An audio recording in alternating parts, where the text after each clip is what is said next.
Okay, so hello everybody. My name is Max Di Penta, and this session is about reuse and agility. We have 6 papers of different type in this session. So we will going to have a 5-minute presentation for each paper, and we'll typically keep the question for the end. So the audience can either keep the question for later and then open the mic and ask the question, or if you wish, you can also start to write your question in the chat.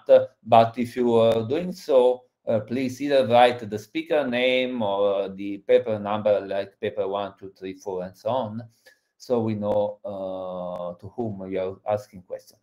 So we are going to start with the first paper. The first paper is being presented by Chao Liu, and the paper is titled Code Matcher, Searching Code Based on Sequential Semantics of Important Query Words.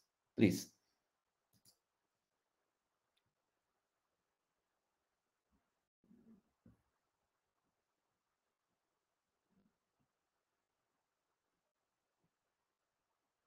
You're muted. You are still muted.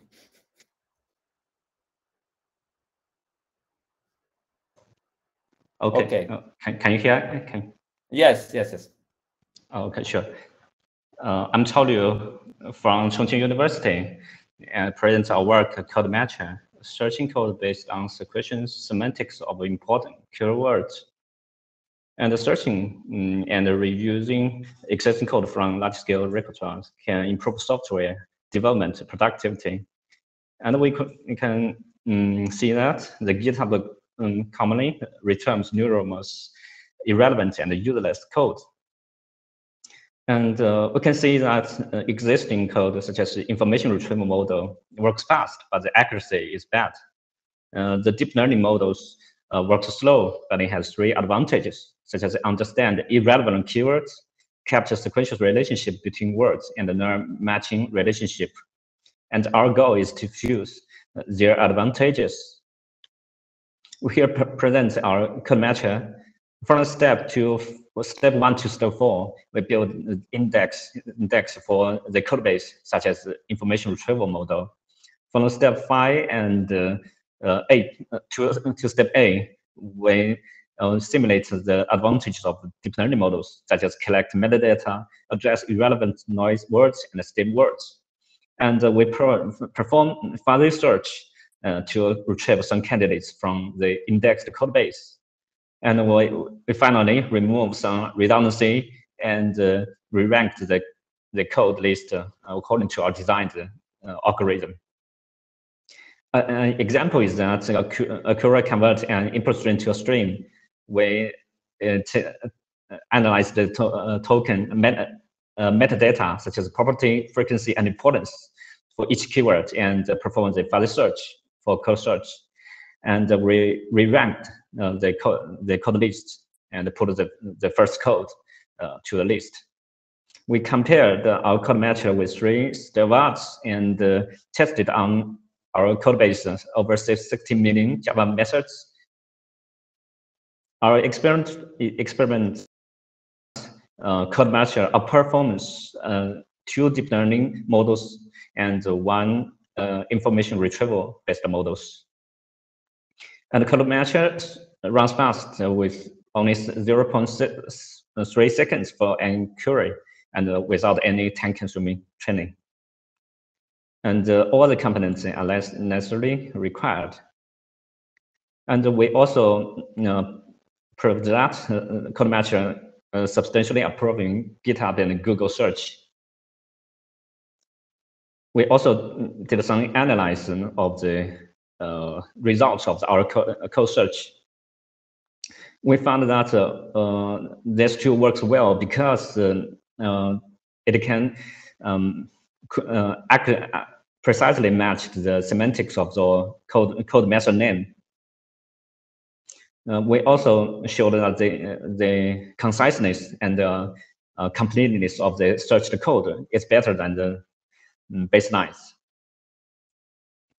And we observed that the deep learning works better in our code base because because of the larger scale of code base and the out of vocabulary issues.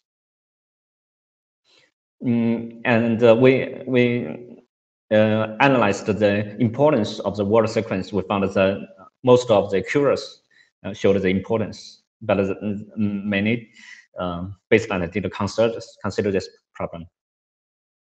And this is our work. Thank you very much. Thanks a lot. So I took note of some questions, but I will ask the questions later.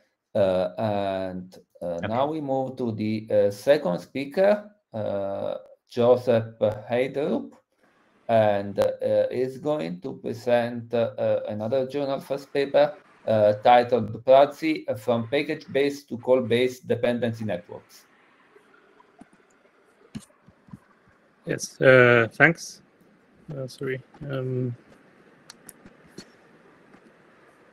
Hi. So yes, I'm going to talk about Prezi. So this is a journal first paper at MC this year. This is work together with Moritz Belle, Konstantinos Gianfoli, and Gorgos Gousios. To sort of very briefly talk about, this is about package repositories, and many of you might be using, for example, like like NPM or like the cargo packaging tool. What we have seen like in recent years is that these repositories keep going very quickly. So for example, you have like on Rust on average like 6 packages per day, and in NPM it's almost like nearly 2 million packages with an average growth of 52 packages per day. And the problem with like package repositories is that we would kind of want to understand, for example, problems like related to LeftPad or other things, or incidents that generally happens. And what we proposed in this work is that we try to analyze this from a network perspective. So and also using call graphs. That's like the sort of main idea here. And for example, if you see here that you have 3 packages, one app, lib1, lib2, and when you let's say like do package analysis, like usually you only know that, for example, if there is a vulnerability called in a function called intern, if you do reachability analysis, you can see that there is a direct path. But in another case, if it's unused, you know that there is no vulnerability. But the problem is that when you do this on meta level, you don't really have this information. And this is something that we did in this work. And we were also kind of curious to know what is like really the difference between this and, let's say, like doing it on metadata-based perspective. So what we did is that we looked at dependency relationships from metadata perspective, but also from a call perspective. And we wanted to know what is really the difference between those two levels. And for direct dependencies, we found that it generally sort of approximates each other, which means that roughly, let's say, like if you have a dependency tool that shows that you're using this type of dependencies, most likely you're also calling those dependencies as well. But when it comes to transitive dependencies, the story is much more different. And we found that, for example, that packages are not indirectly calling 60% of its resolved transitive dependencies. Yeah, I mean, I'm not going into this.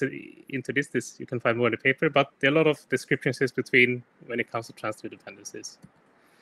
And then sort of coming to like the main conclusions, like when should you use a metadata-based network or when should you not use it? So we found that you should generally use it for direct dependencies.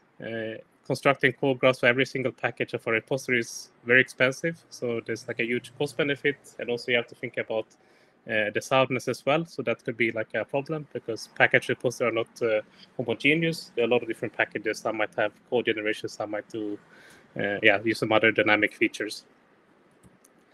And when should you use call-based networks? Well, in the picture show that you should really use it when it comes to transitive dependencies, because what we know is that when we look at call relationship, the context plays an important role because you don't call all functions in your direct dependencies, and that also leads to that you're not calling all functions of transitive dependencies. Sometimes you don't even call those transitive dependencies.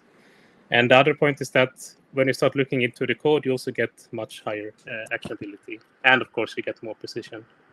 So yeah, if you want to know more about this work, so check out the Prezi paper. That's all for me. Thanks a lot. Okay, so we move to the third presentation. Again, it's a journal first paper and is going to be presented by Daniel Russo. Daniel, are you here? And the paper is titled The Agile Success Model, a Mixed Method Study of a Large-Scale Transformation.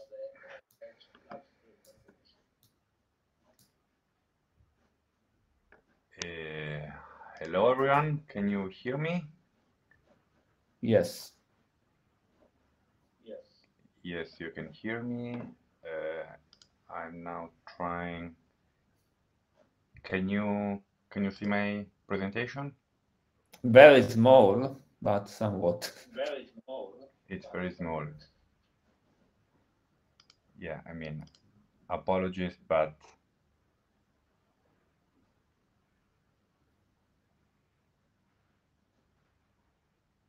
no, I don't know. Well, anyways, it's just a one-page slide. Since I only have 5 minutes, I hope that I can talk a little bit about this research experience that was actually quite long, who started from my PhD and then basically went through my postdoc and assistant professorship position. I had this rather unique opportunity to study a mission critical organization in Italy, where the initial approach was to do a mixed quantity theory and ethnographic approach at this organization. The final result of this initial stage of research was the identification of a set of variables who influence project success in agile transformation processes, which is the first picture you can see, where another relevant element was this distinction into 3 main managerial layers. So the first layer is composed by the top management commitment. We have then a mid management layer made of product owner and scrum masters, and then a final stakeholder implementation layer by the developer skills. In addition to that, but this is highly specific to the organization that I was studying, were the external drivers who basically pushed towards this kind of transformation. A highly relevant aspect that I identified during the qualitative kind of research was the distinction between both a social and a technical skill elements, since I have observed like developers with either poor social or poor technical skills being fired from a project because they were not able to align with the rest of the group. My second, the second part of this investigation was a deductive process, or deductive investigation, where I use partially square structural equation modeling, where I try to operationalize the first research model into a structural model, and the final result you can see in the second picture that I have here for you today. And now the first thing that can be seen is that eventually the developer skills has been collapsed, right? So I mean, apparently, even though in the observed organization these two skills were a separate identity, through cross-sectional studies I was able to identify that this was only specific to the organization that I was studying, and not present and not generalizable in the general agile software engineering population. In addition to that, the result were the identification of the specific kind of relations and how this relation impacted especially project success. In this specific regard, also with an important performance mapping analysis, I was able to identify that the developer skills had the greatest role to the final project success. And the second most critical aspect was top management commitment. So if I have to provide, a very few sentence conclusion, I would say that in order to have a successful agile project transformation, alongside top management commitment, organization should stress the development of both social and technical skills of their developers. And with that, I'm in my 5 minutes. Thank you so much. Thanks a lot. All right. So we still keep talking about success of agile projects.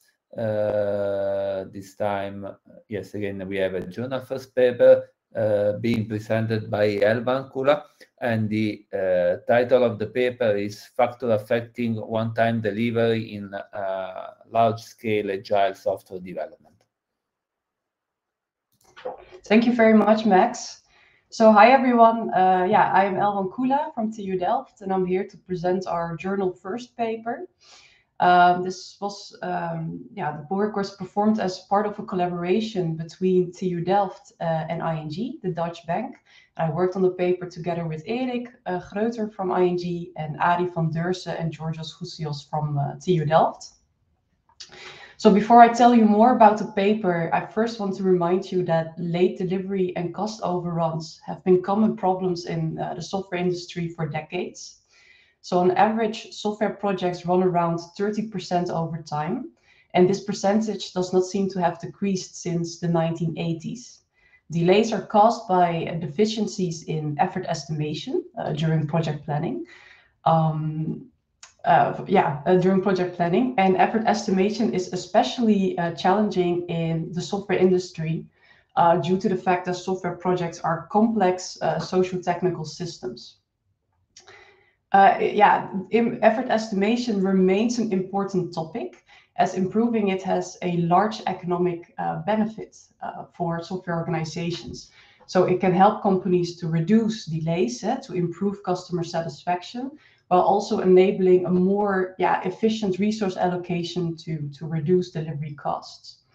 And to improve on-time software delivery, we need a good understanding of the factors that affect the software development efforts.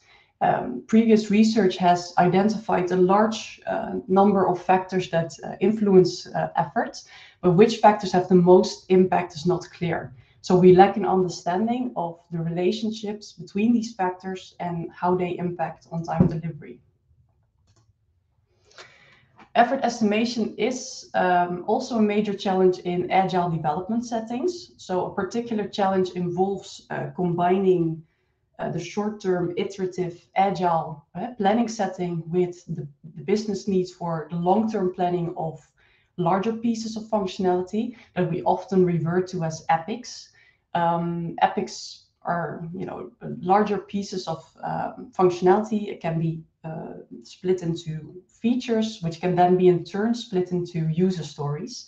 And in our paper, we focused on delays at the level of epic deliveries. So the overall goal of our paper was to identify the most relevant factors and interactions that affect schedule deviations in large-scale agile software development. And we had 2 research questions, one focused on factor identification, the other one on factor validation. Identifying and investigating influential factors can lead to very important insights on what data and techniques are needed to become more predictable at delivering software. And this can help software organizations to design more effective and efficient strategies for scheduling and also risk management. And such knowledge can also guide future research on building, evaluating, improving effort estimation techniques and tools. To answer our research questions, we performed a mixed methods case study at ING, a large Dutch bank. We developed and sent out 2 rounds of surveys to software experts at ING, and then we also applied data triangulation. So we analyzed lots of backlog management data, code quality measurements from 200 teams to corroborate the respondents' perceptions.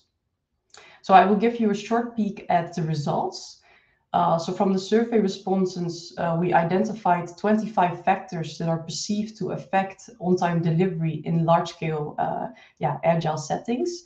A few new factors emerged from the survey data, including team familiarity, agile maturity, and several organizational factors. And the factors requirements refinement, task dependencies, and organizational alignment are perceived to have the greatest impact. Whereas in our analysis of the repository data, we see that proxy measures such as project size, team familiarity, developer experience, and the historical delivery performance have they have the greatest impact. They can help explain a large degree of the schedule deviations in the deliveries at ING. So based on the further analysis of the survey data, we extracted direct, indirect, and contributory types of relationships between the factors and on-time delivery. And we organized our findings into the form of a conceptual framework that is shown here. It captures how the perceived influential factors relate to on-time delivery. And practitioners can use our conceptual framework to identify and manage the risks associated with on-time software delivery. And our results suggest multiple paths for action that can be found in the paper. And based on our findings, we also identified challenging areas related to security concerns, to the scalability of agile methods. And all of these areas are crucial in order to become, to understand better how we can become more predictable at delivering software in agile settings. And with that, I would like to conclude my talk. Thank you very much. So we move to the next paper, 5th paper in this session, and this paper is going to be presented by Artem Kruglov, and the paper is a software engineering practice paper, and the title is Issues in the Adoption of the Scaled Agile Framework. Please. Artem?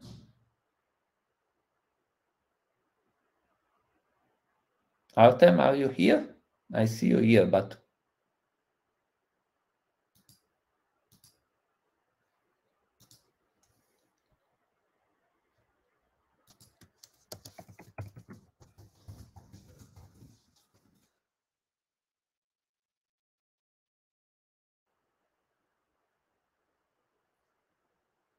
Okay, let's see if Artem reacts, otherwise.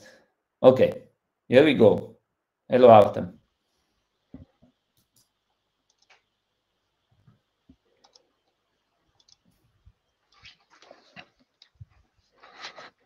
Okay, hello one. So my name is Artem Kruglov.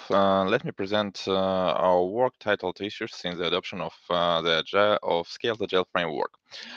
I have only 5 minutes, so let's try to be very quick. And first of all, a small recap on SAFe framework. It's based on, first of all, the four core values, which are building quality, transparency, program execution, and alignment, and also Can lean agile you mindset. try to go to presenter This is mode? its basement, and then it defines also 7 core competencies, which form 4 levels, at which we have different processes and practices described in the SAFe. These 4 levels are team level, then we have program level, where we define the concept of agile release trains, and the number of teams work together on making some increment to the big project or big solution. Then on the top of program level, we have solution level, where we have a number of agile release trains, and at the top, on the top of the top, we have portfolio level, where the company strategy is defined. And if we go through the literature, which we could browse on the internet, we could find pretty much criticism of the SAFe. First of all, there are a lot of criticism on its complexity, and it's hard to understand this framework. But moreover, there are many sources, especially from gray literature, that claims that SAFe is not an agile framework at all, and it's more like a waterfall-like structure. So the idea of our research was to perform systemic assessment of the SAFe in terms of whether it's a agile framework at all or not.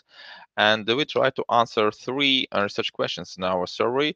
First question: what are the crucial success factors of success for adopting SAFe framework? Could SAFe hinder agility, in fact? And what are typical effects of SAFe? And our research was based in basically that has two steps. First is multi-vocal literature review, where we analyzed 19 papers out of 178 using both white and gray literature.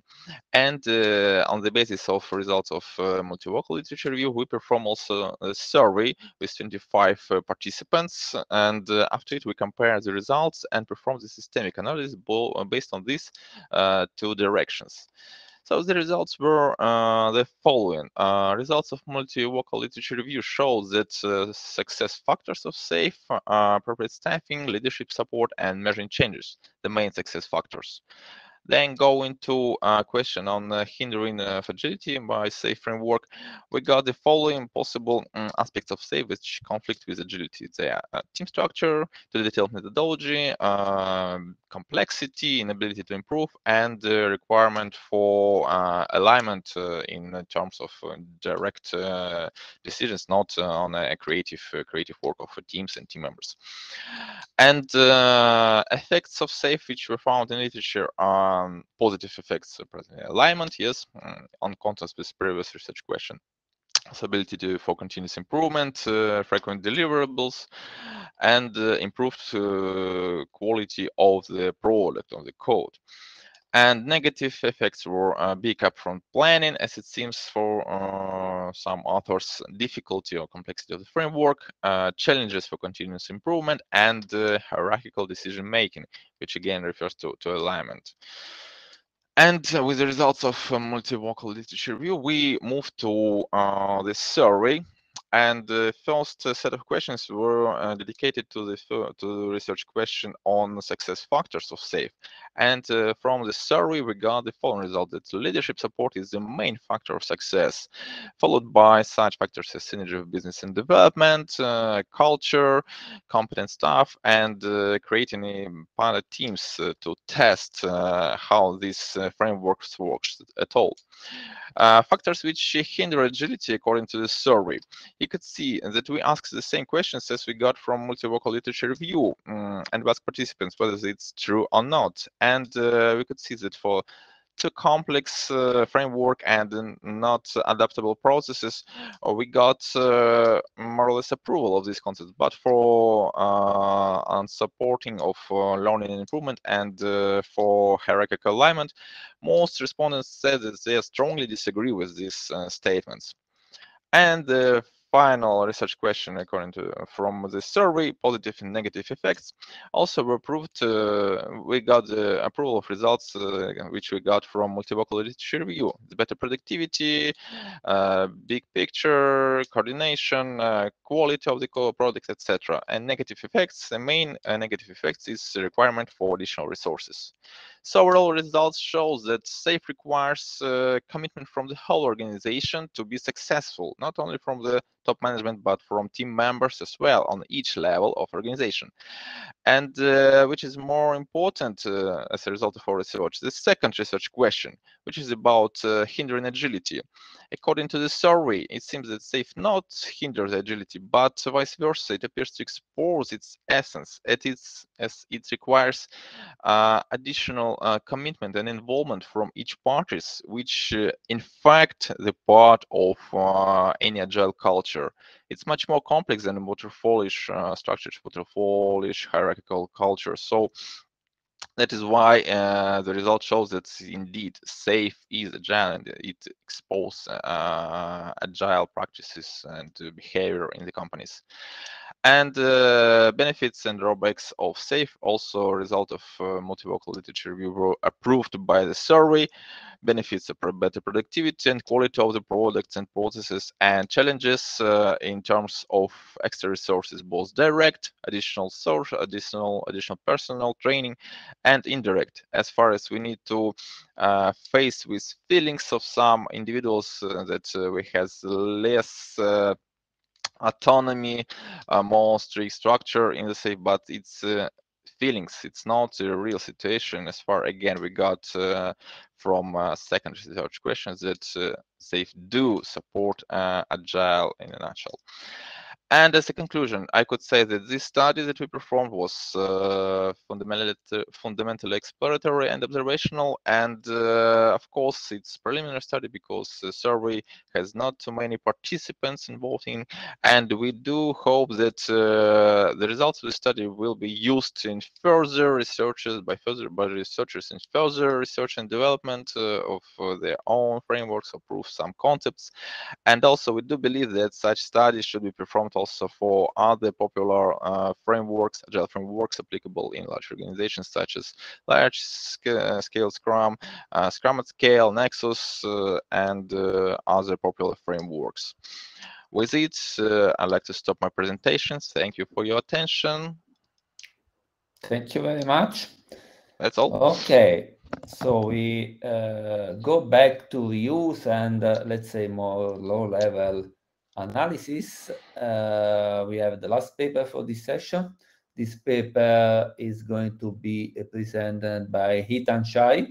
This is a technical track paper and is titled Cross-Domain Deep Code Search with Few-Shot Learning. Please. Hello, sir. Can you hear me? Yeah. Okay.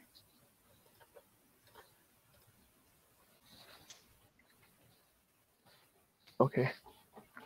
Hello, everyone. My name is Yitian Chai from Shanghai Jiao Tong University. Today, I'm going to present our work, Cross-Domain Deep Code Search with Meta-Learning.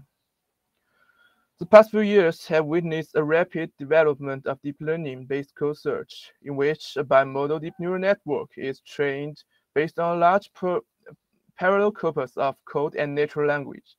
The deep neural networks computes vectors for both the query and code snippets in the code base, and then searches code snippets based on their vector similarity. A major challenge for deep code search is the adaptation of deep learning model to domain-specific languages. State-of-the-art code search methods are mainly designed for common languages, such as Java and Python. They rely heavily on the availability of large parallel data to learn the semantic mappings between code and natural language. Here is an example. A programmer asks the well-trained neural network for a code snippet using Solidity to sort an array.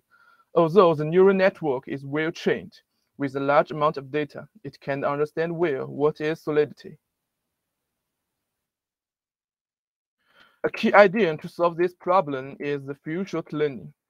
Few-shot learning is a machine learning technology that aims to quickly adapt the trained model to new tasks with a small number of training samples. Since deep learning models have already know how to sort an array in other languages, we can simply provide a few examples to adapt the model for a new language. In this paper, we propose CDCS, a novel cross-domain deep code search method using meta-learning. In addition to pre-training and fine-tuning, CDCS adapts a few-shot meta-learning algorithm called MAML to learn the good initialization of model parameters, which can best be used in a domain-specific language. CDCS involves 4 steps. We first pre-training the model with a large corpus of multiple common languages such as Java and Python. Then we perform meta-learning to adapt the pre-trained code representation model to the target domain. Finally, fine-tuning the model on the code search task and evaluating it. The pre-training phase aims to learn representation of code and natural language from a large corpus of multiple common languages, such as Java and Python. We pre-train using the task of mask-language model. Next, we perform meta-learning to adapt the pre-trained code representation model to the target domain. We employ the MAML, which is a typical algorithm for few-shot learning. It learns a set of initialization parameters using large data of common language, and then trains a new code search model on a small domain-specific language starting from the found initial parameters. And in the fine-tuning phase, we apply CDCS to the code search task in the target language. We fine-tune the model on the code search task, which is also regarded as a binary classification problem. In our experiments, we pre-train our model on Python and Java, and transfer the model to Solidity and SQL. We compare the CDCS with 4 baseline, and we can see that CDCS outperforms the baseline models in terms of all metrics, especially the top one accuracy and MRR. We also present the performance of CDCS under different data sizes. In conclusion, in this paper, we present a cross-domain deep code search approach that adapts trained models on common language to domain-specific language. Using meta-learning, CDCS demonstrates good strengths in few-shot learning for domain-specific code search. That's all. Thank you for listening. Thanks a lot. Okay, now we have time for questions. And well, first of all, I would like to hear if there are questions from the audience. Any question to the speaker, to the speakers, to anybody? So, Elvan, I guess this question, this is a question for Elvan from Daniel. Do you have any insight into whether team diversity and delivery timelines correlate? Yes, thank you, Daniel. Very nice question. So we've seen that, there's actually a trade-off that we have to make there. So on one hand, team stability and team familiarity is very important. So we actually need to avoid the turnover of team members to make sure that we have a stable environment, and that would actually contribute to on-time delivery. But at the same time, it's also important to have a good level of engineering experience and technical knowledge in the team. Especially the number of senior members is something that definitely contributes to on-time delivery. So there's actually, it is difficult. On one hand, you want to make sure that you have, you keep the team members that you have, but you also want diversity in your team and make sure that you have a good mix of skills there. So I think that's, that's a very, very good question, and indeed something that we saw in our results. Okay. Okay. Since we are asking questions to Elvan, I would also like to ask a question. So, as you of course know, the specific domain that you have investigated is a domain in which it may be or may not be easier to estimate time and effort for feature development. So what I would like to know is how specific are the factors that you found to that domain, which is pretty much the financial or banking domain, if I understand correctly, and how those factors may change to other domains, especially if you think about domains where the results of the development may not be so obvious, where there is, for example, a little bit more research involved, or, for example, think about video game development where there is more creativity and it's not clear whether things go toward the direction that one has planned. So let's say what I wanted to say is that maybe development in the banking can be a little bit more straightforward than in other domain, and so I'm wondering whether things change in other domains. Yeah, that's also a very interesting question. I think it's hard to make statements about how the factors would change in other settings. So I think we need to do more research on that. But we found 25 factors that are perceived to affect on-time delivery. Many of them were also found in previous in literature, in previous works. So we know that they are generalizable to other settings. We also found a few new factors that we would have to further investigate in other settings as well. But we do think that some of these factors, especially some of those that were ranked very highly. So, for example, security testing, the impact of organizational stability, organizational politics as well. It's of course a bank. It's a traditional environment. So we think that those would be ranked higher in a banking company than at other settings, for example, in game development. Yeah. Okay. Then we have a question for Joseph from Bokwin. The question is about how the dependency analysis was developed without a precise pointer analysis, or whether you indeed did the pointer analysis. So how the dependency analysis worked without a precise pointer analysis. Yeah, so thanks for the question, Boki. So yeah, indeed, we didn't do like a pointer analysis-based call graph construction. What we did instead was more like class hierarchy analysis or like rapid type analysis. So going through like the questions you have, like the pointers you have, the first one, yes, we did resolve function from other crates. So how did we do that? Well, so whenever we built a call graph, we knew about the functions that are going to other packages, right? And what we basically did is that we built call graphs like from individual packages and then stitched them together. So that's sort of like the approach that we took. And that's also like the way we dealt with indirect calls. However, we solved dynamic traits, but we did not do function pointers, and I think we didn't even do drop regimes. We did have, let's say, like also like this monomorphized instances as well.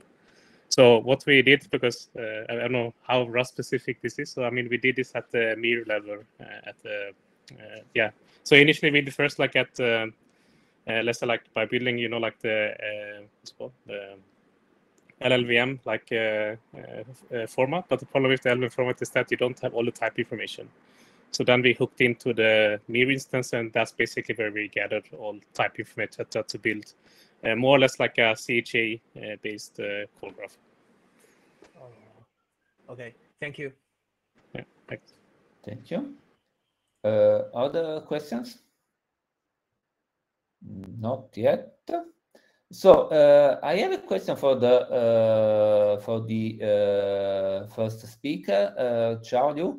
So I would like to better answer how you used the important keywords to reformulate the query, whether you used an approach like the Rocchio relevance feedback by weighting more of those keywords or something else. So how did you reweight the query using those important keywords? You mean why use these important keywords? Am I correct? Yeah, how the important keywords were used or can be used to improve the retrieval. Do you weight more? Yeah. Yeah, the keyword is very important for the code search. We firstly observed from the data and the query, and especially the code search behaviors. We observed that developers usually use the verb or phrase, and just like a noun, verb, and some programming programming words. And that is very important to form a query. And the sequential relationships is very important. But the deep learning models and the other models didn't strictly follow the order of the important words. So we just built the rules to extract the order of important words that will precisely match the semantics of the query and the code. Okay. Yes. All right. Other questions? Not yet. Okay. So I have a question actually for both the first and the last speakers, so for Chao and Hitan, because, well, in both cases, you're kind of trying to use deep learning for code search. And especially for the last paper, I guess one motivation is that if you use traditional information retrieval, different domains, especially different languages, have different lexicon and different keywords. I was just wondering whether instead of using a complete deep learning model, just relying on a word embedding representation would be sufficient, or whether the word embedding could be combined with your approach, or whether you already combined word embedding with your approach. Any of either the first or the last paper. So either Chao or Hitan can answer to my question.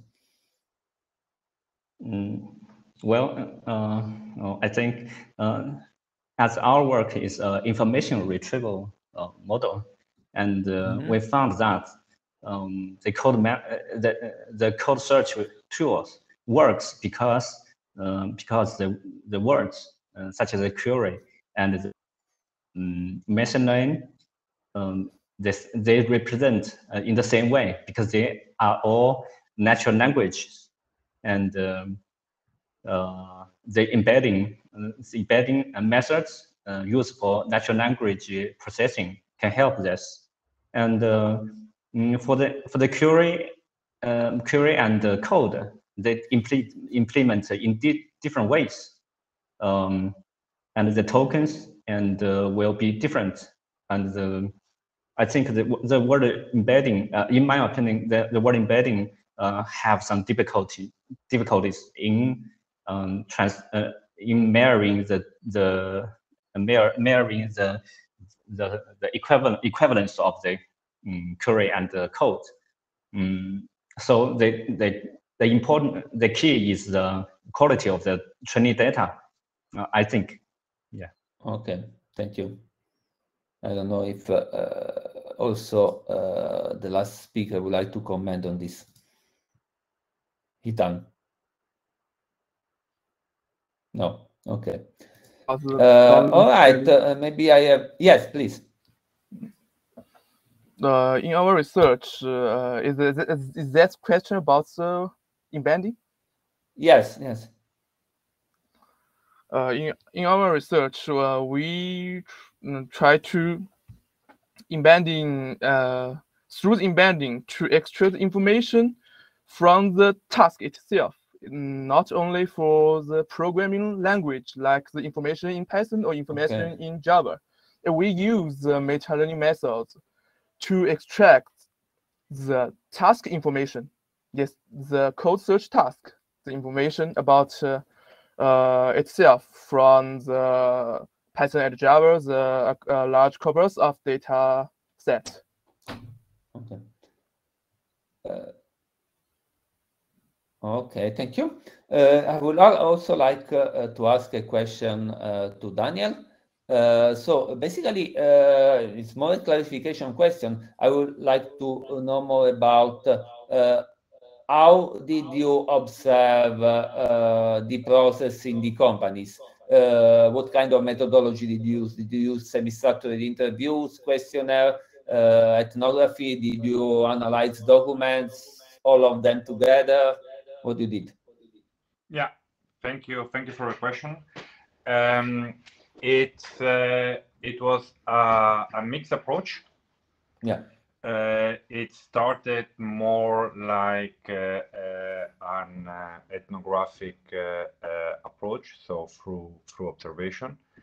It also started research started with starting to having, first of all, an understanding of the process going on from the top management of the organization.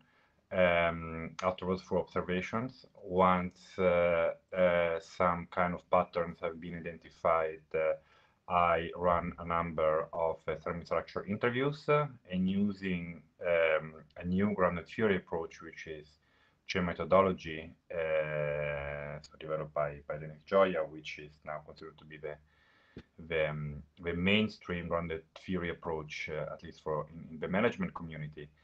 And using this approach through a number of iterations until theoretical saturation was reached, right? So this is how the first model came, also analyzing also documents of our organization itself, yes. And by the way, I see, of course, you are a single author of your work. How challenging was to do this alone? Because typically, whenever possible, people try to do this with multiple evaluators, and I guess it's way more challenging to do it by from a single person. Yes, I think also a very good observation. So first of all, this was, I would say, one of my main projects of my PhD. So it's clearly also something where I dedicated a number of years also after my PhD finished. So this also helped me to, again, not only to reach theoretical saturation, but, also to reflect about the single interactions happening, also going back and forth, especially to the top management. That was, always a very important point, right? Because one of the points of grounded theory is not that, you go, you do whatever you do, and then you say, okay, so that's my model, and now I'm happy, and now I'm done, and it's, right? So, I mean, unfortunately or luckily, no judgment based, but qualitative investigation are extremely long.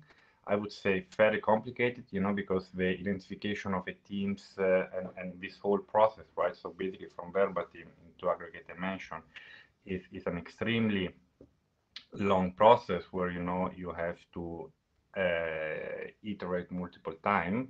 But I think it's very worthy and also personally very rewarding when, basically you put your model into a structural model and then you actually see that, whatever you have observed in reality, basically it's also supported by data and is therefore also generalizable. Okay, thank you very much. So this is very important observation and discussion because, especially there may be many cases in which you are alone and they want to do this kind of study. So it is possible. So your work says that it's possible to be prepared to do a lot of interaction and it's going to be very but I wouldn't do it now. Yeah. Okay, it was thank a very, you. very So, good PhD training. I mean, it's definitely recommendable for PhD students. Yes. Okay, so I will also like to ask a question to Artem. So related to the self model that you have investigated, how will the company decide whether it's worthwhile to adopt it or no? I don't know if Artem is hearing it. Yes. Yes, I'm here. So, could you repeat what the question exactly is? Yeah. So the question is, let's assume I have a company and I want to adopt the SAFe model. How should I decide whether it's worthwhile to adopt it in my project, or whether it's instead better not to adopt it? So, Well, it's okay, it's not an easy question because SAFe dedicated for really big companies. It's not like we have a startup and we decided to apply SAFe. It's a bad case. It's really not worth to do it. But in the big companies, yeah, first of all, it should be a decision of the management. Of course, they have to make the decision. Yeah, we decide to make transformation, and for the big companies, if they decide to transform to agile culture, actually SAFe one of a few options existing on the market. So either SAFe or maybe less in some specific cases, but SAFe is much more popular framework that still exists. So this is a decision of top management, and well, according to what we could say based on some of our assessments and etc. The decision of top management only is not enough. Well, it do require the full support from lower levels as well, from typical employees. At least they need to understand why are we doing all this stuff. Otherwise it will be a disaster when we'll try to implement it. Just put it directly on the people and claim them, okay, you just have to follow these new procedures, and that's all. They will not understand why, they will not value it, so everything will crash. okay. So any other question from the audience? No. If not, at this point, I would like to thank all the speakers for this very exciting session. Thanks a lot, and see you around. Bye bye.